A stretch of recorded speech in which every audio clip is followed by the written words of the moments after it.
So Gridley's clients today, we have some of the world's largest gaming companies as clients today because they have really, really high needs when it comes to localize their different games. My name is Anna and I am CEO of Gridley. I have about 10 years experience within the SaaS business in different kind of companies, mainly focusing on data and analytics. But now with Gridley, I have moved into another industry, also a SaaS company. But what Gridley is doing is that it's a localization platform that is actually supporting other SaaS companies in its localization processes. Meaning that to scale a SaaS company, it's on one hand, it's pretty easy. It's a software. You don't have to produce goods and distribute them around the world because you can share it through your, software solution.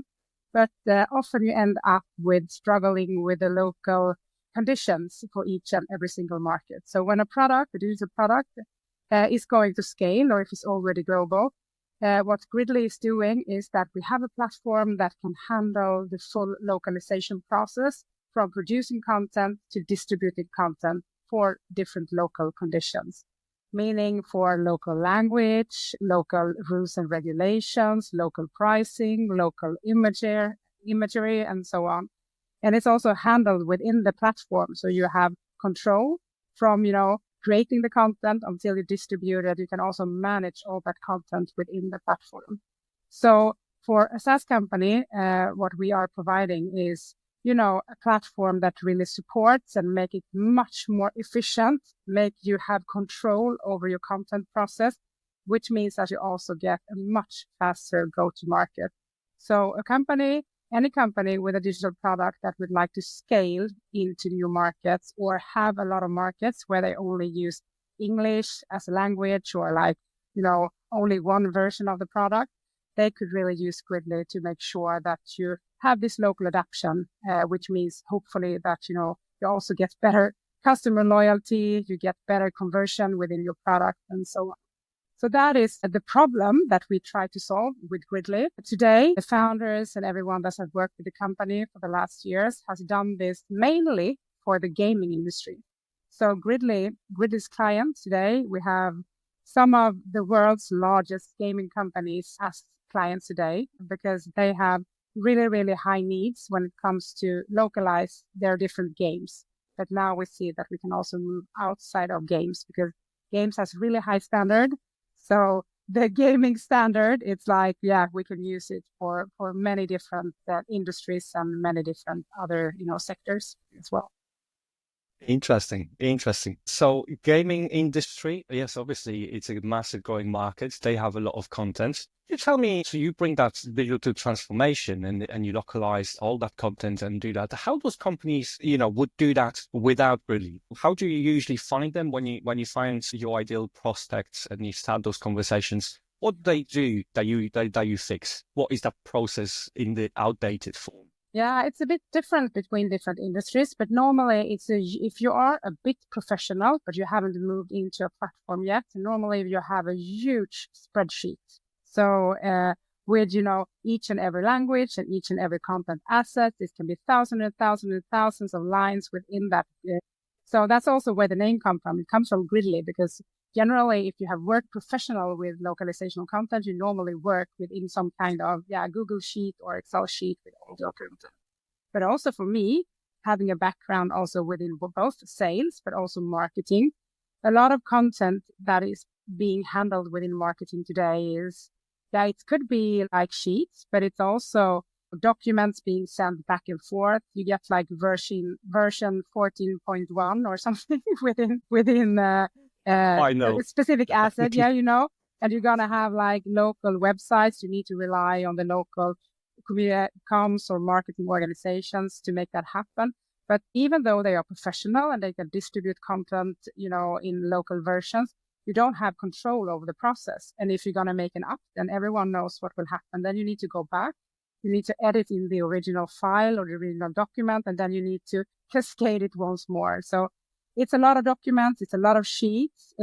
You feel lack of control in general if you are a global company and you try to make things local.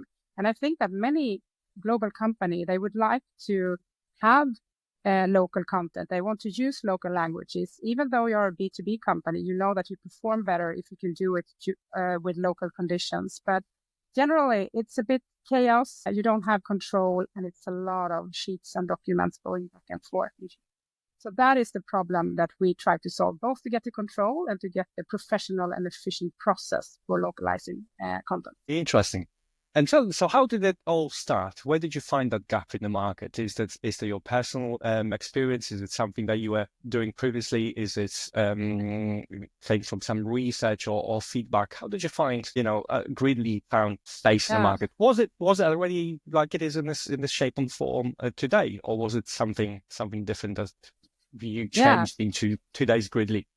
Yeah, what is really interesting, just short reflection on my own background, has been about moving, a certain business model into a SaaS model for different kind of companies. So there is a business idea, but then you want to make a better business model for that specific case. So I worked with that for like 10 years, and Gridley is exactly the same. It is localization of content has been a need for many, many years, and it's been a big need for games and the gaming industry for a long period of time. But before there was a platform, there were a lot of consultants, a lot of translators, and actually Gridley is kind of founded out of a company called Localize Direct that still is out there and still in the market. But it's more like, consultant services around the localization platform. But what the founders saw was that, this could be done in a much more efficient way.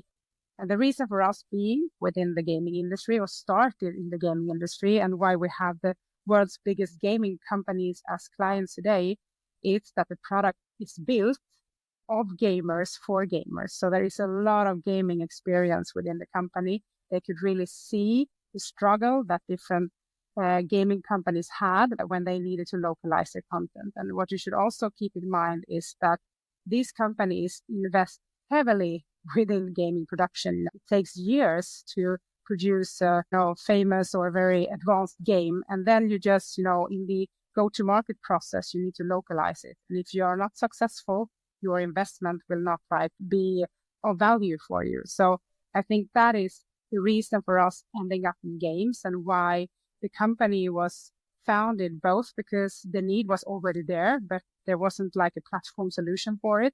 And that the founders, they really knew the struggle within the gaming industry and the high standard that they had for localizing due to the high investment that is done when you are within that industry and you're heavily investing in that process. So that's the background of the company. So now it's really interesting when it is like platform based and you get your clients on the platform.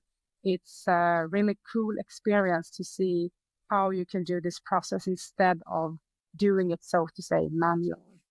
Yeah. Absolutely love it. So if I understand it correctly, the tool happened from those consultations, game developers were talking to game developers, and only then you've established there is a need for this tool, right? From all those so the tool was created exactly from the insights and the feedback you got from all those consultations, and it was created for that very purpose. Absolutely love it. What I found very often with founders of SaaS products, they create product, they're in love with their own products, only to find that there is no market for this, right? They thought there would be a market, but in your case, it's completely different. You actually went the correct way around. Yeah, and it's like, since I joined the company, it's also because we can see that, this has been a successful company for the last years, but now it's like, since the gaming industry has so high standards when it comes to localization processes, we also see that, we can really use these products for many other industries. It's really the opposite way around, as you were talking about it. There was a need in the gaming industry, but now we can see a huge need also from other verticals, industries, companies that are struggling with the same kind of localization process. And the thing is, if you handle that for gaming, you can handle it for almost anything. Right now and for this year and going forward, that will be an important thing for Gridley, to continue being number one in gaming, but also to see how we can support other companies within fintech or edtech, and other verticals where we think that there is a huge need. for these services. Okay, so before we talk about actually expansion to different markets, because obviously I'm going to be very interested in hearing which markets you think, which other companies, which other niches could do with this. Talk me through the Gridley's, beginning, how, the very first few clients. These are always difficult to find and convince that they should be using, a tool that's it's not maybe industry standard or hasn't got case studies yet. How did Gridley manage to find those very first few clients? Because then everything is a little bit easier. Yeah. And the thing with Gridley is that the company really had an amazing advantage here, because since it was like coming out of the company Localized Direct, the company that already had seen the company needs, that already solved the same kind of problem for, gaming companies and other companies, it was like already kind of existing company relationships that were in place, but they didn't work on a platform like this. It was more like manual work trying to localize content in a different way, not in the Gridley way. So the good thing here with the start of the company was to be able to have conversations with companies and, gaming studios that we already were in relationship with, trying to solve this problem in another way, not exactly, in the Gridley way. So there was a lot of trust. There were a lot of trust in the gaming knowledge within the company. There were a lot of trust, in the customer relationships from the beginning. And then we managed to get on some really, really nice customers and logos, really trustworthy company within the gaming industry. And that is always helpful. And I understand your question, because if you start a company, maybe you don't get the, most famous customers onboarded or the biggest clients, the first ones that is actually, getting into your platform. But that was actually the case with Gridley. So the advantage was that, the company was founded out of a company that already had some existing relationships and already were in the same kind of area trying to understand the customer's challenges here. So that was, a really good advantage to start the platform. And it's been available for, I think it's 2 years now or something. And, it's been an amazing journey, and the company is growing, but also got a really good start. I love a good success story. And, came from network of the founders, right? You were in the industry, so obviously, and the tool was great from what I can hear. Okay, so you please drop some names if there are some big names that you're super proud of being partners and actually resolving their content. Please share some names and follow up. Please tell me if that helps you with prospecting to other companies, saying, hey, we already do it for your competition, or maybe someone that is well known in the industry. How does that help you with finding your clients now? Yeah, I think that, the reputation we have in the gaming industry is really helpful for us, but it's also that the tool has been developed of gamers for gamers. And we have companies like Warner Brothers, Scopely, Pokemon, the really good and big players within this industry that are using Gridley to localize their games.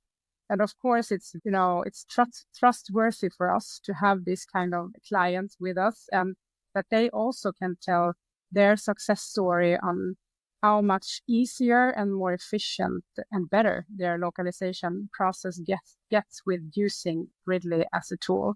But of course, it's also always, in collaboration with the customer. So when you have from the beginning, few really big clients, you can also easier, develop the product together, because, you always need to improve the product and you need the customer feedback. And I think the good relationships with the clients within Gridley and the always ongoing dialogue in different kind of channels and conversations is both helping the customer to develop and get more and better functionality out of the platform, but it's also, of course, helping us at Gridley to develop our platform to be even better. I think that, if we look into the gaming industry and the gaming sector, Gridley is really one of the really best localization platforms, and we also have that reputation, and that really helps us when we talk to other gaming companies. On the other hand, it could be a bit more challenging when we are having conversations with companies outside of the gaming industry, because then,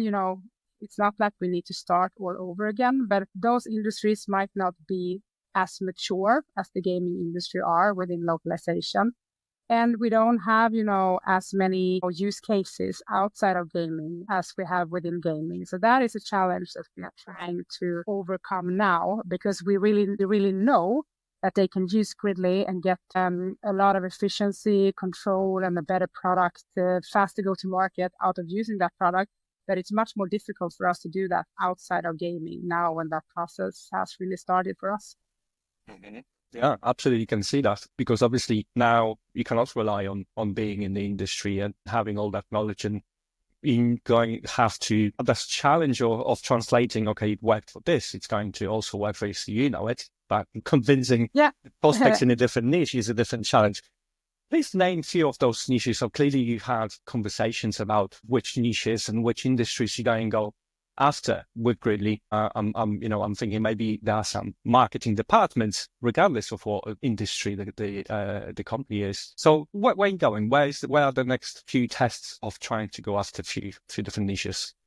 Yeah, there is, if we start to look at, some things that where we really can support is one part is that if you have a digital product that you need to scale and that needs to be updated frequently. If you have those three kind of needs, Gridley comes into play. Mm-hmm. So of course, it's really important for us also that you have international ambition, or you want to go global, or you want to move into another market. That is a good opportunity for us. But as long as you have a digital product that you want to have local versions of, or you need to localize, it's really interesting for us. But it couldn't be like you update your product yearly, because then it's not worth to have like a full platform solution and paying for that. So it needs to be like updates frequently. We are looking into different industries. SaaS companies is extremely interesting for us as like business model, because they all have some digital touch point where they can actually use the platform from producing content to distribute it, because then you get the full effect out of the platform, the full content process, so to say. So there is a big need. Now we look into, for instance, I can mention ed tech is interesting for us, because when you do like different kind of digital education platforms or apps, that we think that, those kind of tools, they need to have local versions often. You can do them in English, but in general, you would like to also have them for local versions. And you can easily do that with Gridley, or you need to also adapt with other local preferences that might be needed for different kind of markets. But actually, any kind of SaaS company is interesting. We also get a lot of inbound from fintech companies. I think that is also, there's a lot of products within fintech that also needs to have different local features within the different versions of the product. So that is also an industry that is interesting for us. We think that we can come into play. You mean we can manage the biggest gaming companies in the world, but still we are looking into, we think that the ones that are scaling, that feels like the, really challenged with moving into a new market due to, the go-to-market process. We think that we can really be the tool for those companies.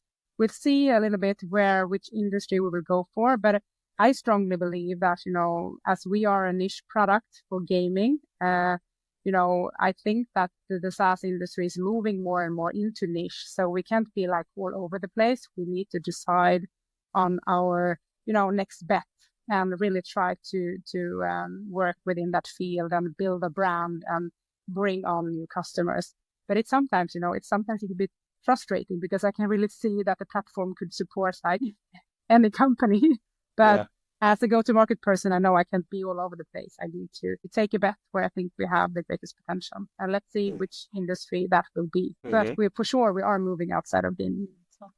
Yeah, absolutely. And there's some great ideas, obviously. Anything that it's, international, right? The content is everywhere now. App developers to e-commerce, or even shops, even normal shops, to constantly to update. Yeah, I constantly need to update on offer and pricing and something location, dependent. Yeah, and we have Okay. also seen actually a new, just one more comment on that. Yeah. We can also see a new need that we didn't really, foresee. It's with all the AI generated content, there is a need to find, the original source of content. You create a lot of content with, different kind of AI tools, but you never know who produced it, where it come from, who approved it. It's content, as you say, it's content almost everywhere.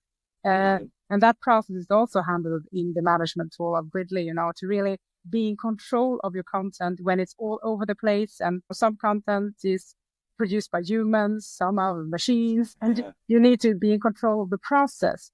I think that is a need that we didn't really see, but for customers actually reaching out to us to be able to support the process. So that might also be something to look into, different departments, areas, industries that has a lot of content can also, really be a great fit for us and going forward.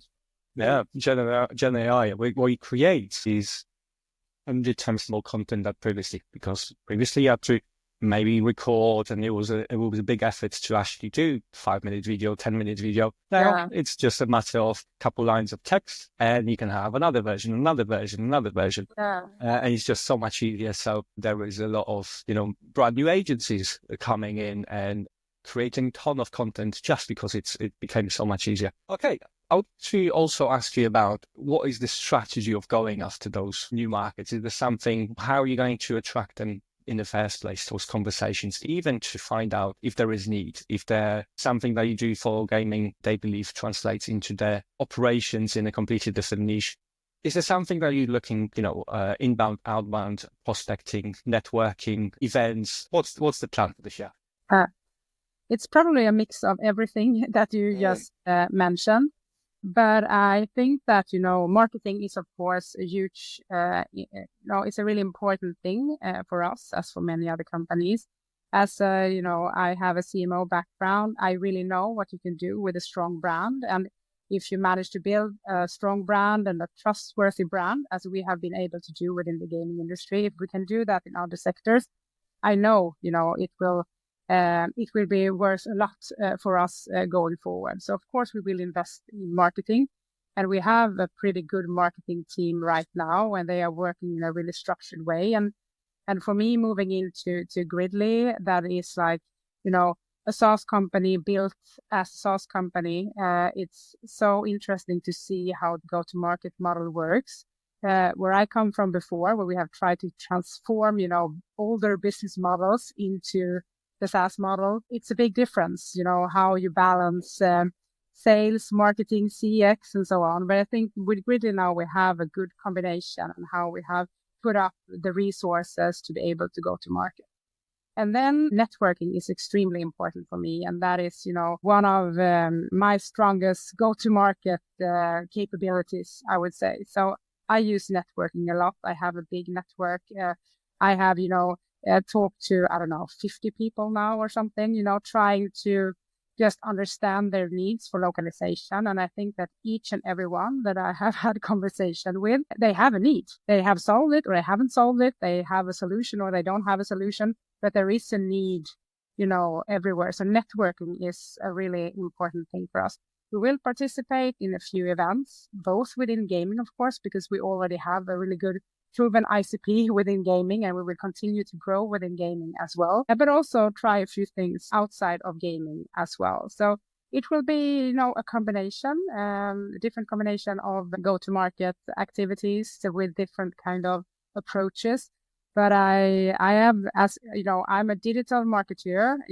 I have built my career on data analytics, but still I'm a strong believer of both brand building and personal relationships. If you can combine those two things, both the data part and, the prospecting part and the analytics part with, real human relationships and brand building, you can do something really, really strong. 100% agree. It's all about relationships, networking, connections, and then moving with data, right? Not what you think it is. You're actually looking at the data. So to that work, I'm going to give 4 weeks and 12 weeks for this, check the data, and they make a really, really conscious decision. It wasn't good. Was that something not as good as I initially maybe thought, but the data usually tells the story if it's tracked. Yeah, it So does. And it's like, and looking into, when I worked as a digital marketeer, you get a lot of data to go to market and you use that data, but it's still, as important to make sure that if you have the data, you find your potential in the market. You really need to have the best content pieces to put in there. It's like that when you find the potential, it's even more important that you are spot on, that you have the right tone, that you reach people's minds and hearts. So it's always, human beings in combination with tech and data makes the difference. Yeah. Okay, so if someone would like from those niches you've mentioned, or even gaming, would like to find out a little bit more about you, maybe even connect with you and have a chat if content management that Gridley offers is for them, where can they find you online? They can find me on LinkedIn, Anna Albinsson. I think that is the best way to reach out to me. Just connect or write a few lines. If you're interested in the product, you can go into gridley.com and you can have a free trial for 2 weeks. And then let's connect after that. It's open for everyone to try the product. So that would be the main 2 challenge, I think. You can also book a demo if you want to on the website. So the website or on my LinkedIn account would be the best ways to get in. Amazing. I hope that someone that listened to this is interested. We'll check you out, connect with you, and find out how to manage the content better. Anna, I'm really grateful for you joining this podcast. Thank you very much. It was absolute pleasure to have a discussion and really introduce the Gridley and really understand more about content and localization.